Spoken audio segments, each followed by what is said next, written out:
Hey guys, David Bustle here, and today I want to talk about customer retention. You put a lot of blood, sweat, and tears into your business. It's your baby, only to one day face the inevitable, and that is losing customers.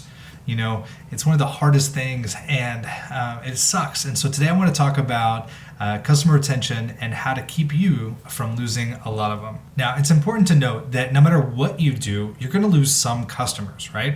You're going to have some customers that move away. You're going to have some customers that die. You're going to have some customers that follow a friend to another business, and there's not a whole lot you can do about that. Unless you're some kind of magical warlock that can raise the dead. It's not a pretty picture. I don't like doing it. But what you can fix is your customer experience. Now, the primary reason why you lose business is because they feel disrespected. Nobody's made them feel appreciated in the business. Nobody's made them feel wanted and excited that they're there. How all this is determined is based on the customer experience. How they're treated once they get to your business, that's what's going to determine how long they stay as a customer. Now, most businesses think that they've got this great customer experience. And, when I hear that, I often think, how do you know? How do you know you have a great customer experience? You see, the truth is that you are very, very close to your business. You don't know what it's like to be a customer of your business. And that's what you got to figure out if you want to improve your customer experience. What you need to do is to experience what it's like to be a customer through every part of your actual process. So the first thing you want to do is to experience the environment. Go sit in your waiting room. Sit at the tables that people eat at. Actually sit down on the beds they lay on, if you have a hotel or something. Experience what the environment that your customers are experiencing. You see, we as business owners and marketing professionals and so forth, we often are so far outside of what it's like to actually be a customer that we miss these little details that dramatically have a huge impact. So if you have a waiting room, actually go in there and sit in it. If you have a desk that you do sales in, actually sit at the desk from your customer's perspective. What is it that's on the walls? Is the carpet stained where they're sitting? What do they see? When you look at that thing, you need to just ask yourself, does this look inviting? Does this look run down or uninviting and outdated, etc.? You want to experience every detail as your customer experiences it. So be sure to actually determine what image are they getting when they are sitting here or when they are standing here. What do they see? What you want to do here is to see what they see and feel what they feel. I'll give you a good example of this. I was at a dealership not too long ago getting my oil changed. And one of the things that I noticed was that their waiting room didn't match the actual dealership. But they had spent all this money on doing these big renovations to make their dealership look great. But the actual waiting room looked like a prison cell. The walls were bare and magazines were thrown around. The floors were scuffed up. It's the one place that customers actually sit for extended periods of time, the waiting room.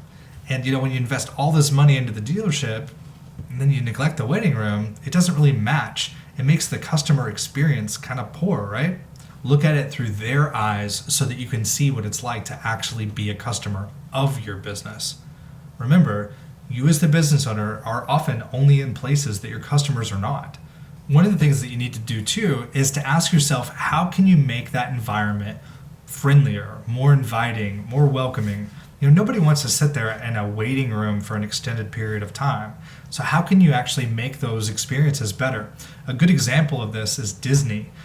Go wait in any line at Disney and you'll see that it's actually a pleasurable experience to stand there in line because they've got so much going on, building the legend and so forth of each ride, that it actually makes standing in line kind of fun, right?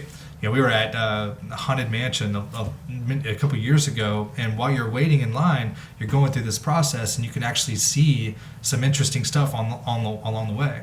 Other rides had shows playing. Other rides had little animatronics and things like that going on that actually made that environment a more pleasurable experience. So what can you do in your location to actually make it more inviting? Is the coffee machine there? Do you have snacks? Whatever you can do, those little things make a massive difference in how your customers are going to experience your business and so forth, and whether or not they're going to want to come back. Now, the next tip is to actually play prospect yourself. Just like I said before, you're not going to notice things unless you actually pretend to be a customer. And that's what playing prospect is all about. What you want to do is to go to your location and actually experience what it's like to be a customer of you. When you play prospect, picking up the phone and calling your location, how do your sales guys talk when you actually reach out to them? What scripts do they say? What's smooth about it? What's not smooth about it? What are the hangups that they have? You're going to find your customers' pain points and find out reasons why you're losing business or why customers don't like dealing with you. I can't tell you how many times I've called these 1-800 numbers that have those automated phone systems, and you end up getting transferred all over the place before you can actually make a purchase. It's almost annoying. There's one company I tried to buy something from not too long ago that I ended up going and going with a vendor just because it was almost impossible to buy from these people. And of course, they've never checked, so they have no idea that they're losing this much business. So what you want to do is to play prospect yourself. Look for your customers' pain points. Look for where they're having trouble and you're having trouble, because I guarantee you're not the only one that's going to experience that. Your customers will too. One thing to also look at is the actual staff that you have. Your staff is a direct reflection of you as a business. And so what you want to do is to look at them. Are they upsetting customers? Are they causing issues?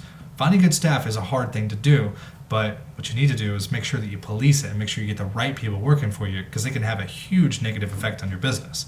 Now, let me give you an example of this. I used to work with this doctor, and I did this promotional marketing program that was getting customers to call him. They would find him online and they would call his business.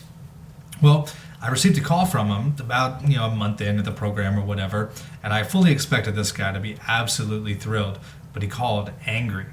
And he called because he was saying, I'm not booking any appointments, I want to cancel. Well, I thought it was strange because I knew that he had a ton of people calling his location. I said, there's no way. You should be absolutely thrilled with this because it's working so well. And he thought I was nuts.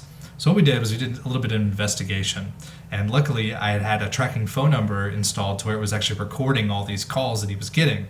And what we found is that one of his staff members, the main person answering the phone, was being extremely rude to customers. If your staff members are being rude to them, do they want to do business with you? No. This lady was actually turning people away, telling them to call back later when they weren't so busy. I'm not kidding. This is a true story. And so your staff can have a major impact on how your customers, whether or not they buy from you. So what you want to do is to look at the language they say, the scripts they use, train them on exactly what to say. Go to a Chick-fil-A, notice how they say my pleasure. Notice how friendly and nice they are as opposed to your experience when you go to McDonald's. It's a totally different experience. But your staff has a major impact on your results. So make sure that they're not sabotaging you. Now for the next tip, you definitely want to actually buy something from yourself. Experience from actually going and finding the product, actually going and making the purchase. Go buy something from yourself. Also have a friend go buy something from you. You want to experience that entire process down to writing the check or swiping that credit card. You want to experience what that's like, because I guarantee you can find some things that are messed up. I had a client one time that was lacking sales, and they were like, I just don't understand. I'm getting all these clicks on my ads, and but they're not converting. And what we found is there was something messed up with their shopping cart that was preventing people from actually making a purchase. And so he was not getting a lot of sales because of this one little tick mark that was on his back office of his website. And so all along he had spent all this money on advertising, and people couldn't actually even make a purchase from him. So you never will know this stuff unless you actually go buy something from yourself. Now for the next tip is to actually shop from your competitors. What you want to do is actually go buy something from the top people in your industry or niche. By doing this, you're going to experience their experience. And that's like what customers are experiencing when they go buy from them. What was pleasurable about it? What was annoying about it? See if you can fix those things in your business. You may find some things that are really, really beneficial by shopping at a competitor. It's kind of like you're hacking them and figuring out what's great about them and what's not great about them and what you can do to fix it. You may find something that totally revolutionizes your business. Now, just like with playing customer, you got to remember that when you play it yourself as the business owner, your staff's probably going to be pretty biased and put on a good face for you. That's why I recommend secret shopping your business. When you secret shop your business by using someone they don't know and actually recording the interactions, you're going to get a true experience. There's a lot of companies out there that offer this. You can hire them to go into your business and actually pretend to be a customer. They've got little pin cams they can pop in their shirts to actually record their interactions with your staff. I highly recommend you do this because I guarantee you're going to find something that is broken with your sales process. But have them go experience what it's like to shop with your salespeople, as an unbiased third party. I guarantee you it'll help with finding something that's going to be beneficial for you guys. Now, the next tip is to actually be appreciative of your customers. When was the last time you went to a business, bought their service or product and actually got a thank you letter from the business itself, or maybe a thank you call from your dentist or something? Those little things go a long way. One thing that I do is I make little videos for my clients wishing them happy birthday when it's their birthday. And so it's something you could do to really improve your experience and make a big difference in how people feel appreciative from you. All right, guys, so for my last tip is to have a way to produce customers at will. And what I mean by this is have an advertising method to where you can just constantly be filling your business with new business, because regardless, you're going to lose some customers no matter what you do. And so if you're constantly having a way to fill up your customer base, when those other customers fall out because they move or whatnot, you're going to always stay full. And so have a way to produce customers on demand. And if you'd like to know more, you can reach out, go to davidbussell.com. That's what I do professionally. That's one thing that can help you guys out. So anyway, thanks for watching. I hope this has helped improve your customer experience. If you like videos like this, be sure to subscribe to the page. Also like, comment, and share. Let me know your secrets on how you are improving your customer service. I'm definitely interested to hear it. So anyway, thanks again, and we'll see you next time.